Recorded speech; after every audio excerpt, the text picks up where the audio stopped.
Welcome back to the Midweek Update.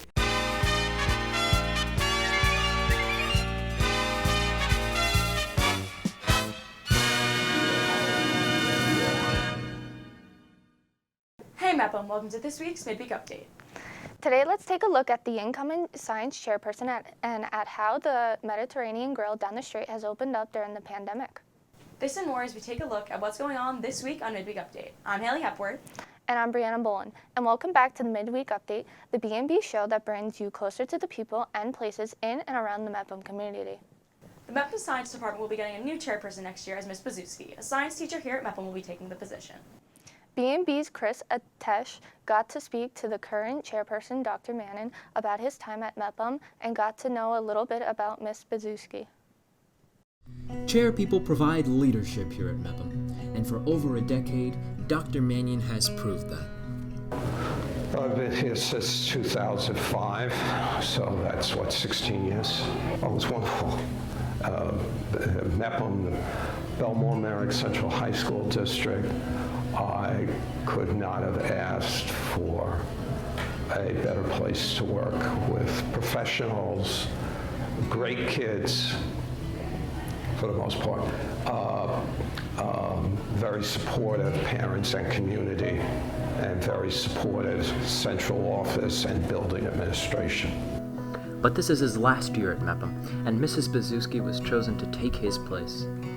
So as a chairperson, I'd like to be able to find ways that teachers can connect more with students, especially in this new age with teaching virtually, finding new platforms and new ways that teachers can connect with students and to bring science alive in the classroom. Many candidates were considered for the role of chairperson, but Mrs. Bazuski was the perfect match. Knowing her well, obviously working with her for the past 4 years at Mepham really made her an excellent candidate. She went through the interview process and did an excellent job, and we believe that she's going to bring a lot of light to not only the science department, but also to the Mepham community as she begins her career as an administrator here. But Mr. Gomez isn't the only one who agrees that Mrs. Bazuski is right for the position. Yes, I think Ms. Bazuski is an absolutely wonderful choice.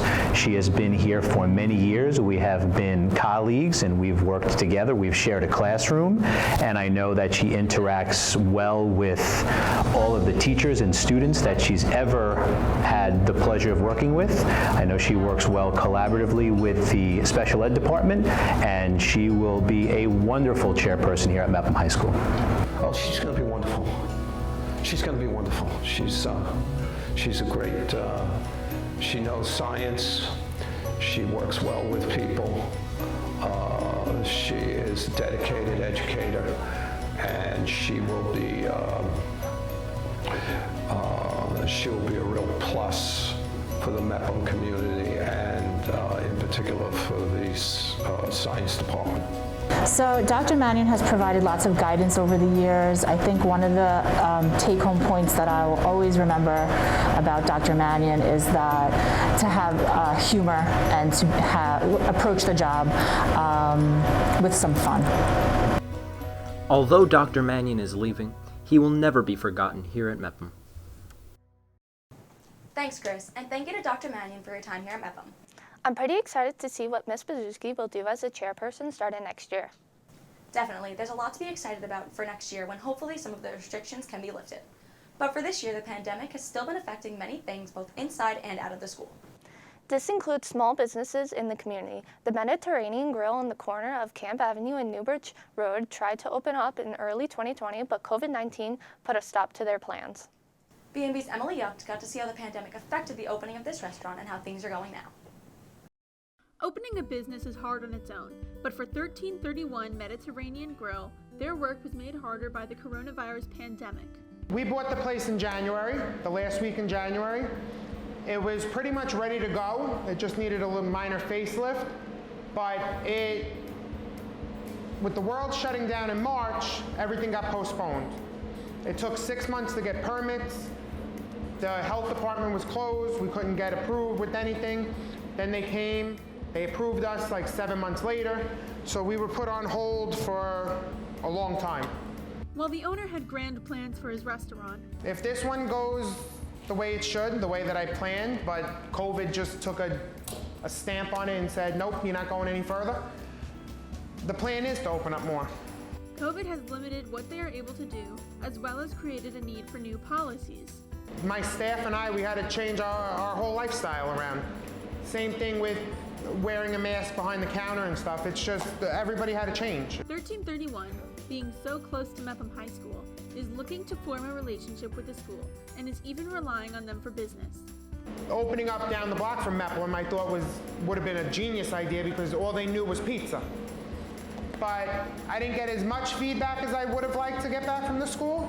As members of the Mepham community, it is our job to support local business in our area. These people are members of our community, and their stores need our help during these troubling times. Their support would help a lot, bringing up the numbers for lunch and stuff. And same thing with me. I will volunteer to the community, my time, donations. From B&B, I'm Emily Yucht. Thanks, Emily. Especially now with the pandemic restrictions still hurting small businesses in the community, it's important to get out and support them when possible. Yeah, and another way some people have been supporting the Mepham community has been going to sports games throughout the last few months as the condensed fall and winter seasons were played. Although not as many fans have been able to come to the games as in normal years, it's still great that these athletes have been able to play, and now the spring season is getting underway. B&B's Matt Manno has the latest news in Mepham sports. Spring sports are here, and it's time for B&B to head outdoors and finally enjoy some nice weather. B&B will have its cameras at the girls' softball game Monday at 3 p.m. when they take on the East Meadow Jets on the Diamond, so stay tuned, watch the game live. If you want to hear some more on the spring sports season, Tom, Lily, and yours truly hosted another episode of B&B Sports Talk featuring my best Manno Minute yet. If you would like to watch and see what's in store for this upcoming season, go check it out on the B&B YouTube page. In national news, it's NFL fans' favorite night of the year. It's draft night. The NFL's draft's first round begins Thursday at 8 in Cleveland, Ohio, where draft prospects will have the choice to attend this year's draft. Good luck to Giants and Jets fans out there. You'll need it. As for me, I'm praying for my Patriots finally draft well and they trade up for a quarterback. On the court, the Knicks finally lost the game. Can't believe those words came out of my mouth. The Knicks were on a 9-game winning streak until Chris Paul put on a clinic with the Phoenix Suns against the Knicks.